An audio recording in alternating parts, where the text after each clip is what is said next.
ڕووباری سیروان لە دەربەندی خانەوە تاوەکو باشووری قەزای کەلار درێژەکەی زیاتر لە 100 کیلۆمەتر دەبێت. بە درێژایی ئەو ماوەیە هیچ بەنداوێکی لەسەر دروست نەکراوە و نەتوانراوە ئاوەکەی گل بدرێتەوە وەکو سامانێکی گرنگ بۆ چەندین بوار سوودی لێ ببینرێت. شارەزایەکی سەرچاوە ئاویەکانیش دەڵێت ئەو شەڕی لە داهاتوودا یەخەی هەرێمی کوردستان دەگرێت. شەڕی ئاوە کەچی ئێمە خەمساردانە دەچینە ناو ئەو شەڕەوە و ئاوێکی زۆری وەکو ڕووباری سیروان لە بەردەستمانە کەچی نەمانتوانیوە سوودی لێوەرگرین. ئێران پلانی زۆر گەورەی هەیە لە ڕووی کشتتوکاڵی و ئابووریەوە بۆیە هەوڵەدا سەرچاوە ئاوەیە نێودەوڵەتیەکانی نێوان عێراق و ئێران بگرێتەوە و ئیساکە مەترسیەکی زۆر گەورەی هەیە لەسەر ڕووباری سیروان کە لە ئەنجامە ڕەنگە لە چەند ساڵی داهاتووە ئەو ڕووبارە بە شێوەیەکی گشتی وشک بێتەوە. بۆیە پێویستە لەسەر حکوومەتی هەرێمی کوردستان هەوڵی جددی بدات لە ڕێی حکوومەتی عێراقیەوە و پەیماننامەی تازە لەگەڵ وڵاتی ئێران لەسەر ڕووبارەکان ئەنجام بدات. هەروەها پێویستە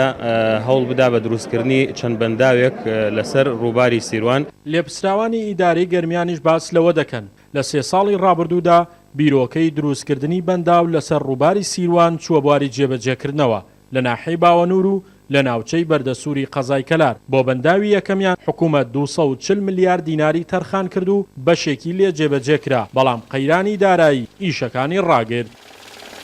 ئیدارەی گەرمیان بە هەماهەنگی لەگەڵ وەزارەتی کشتتوکاڵ و سەرچاوەکانی ئاو لە هەوڵی بەردەوام بوونە بۆ ئەوەی چەند بەنداوێکی تر دروستکەن لە سنووری ئیدارەی گەرمیانە و بە پلەی یەکەم لەسەر ڕووباری سیروان 2 بەنداو پێشنیار کرابوون.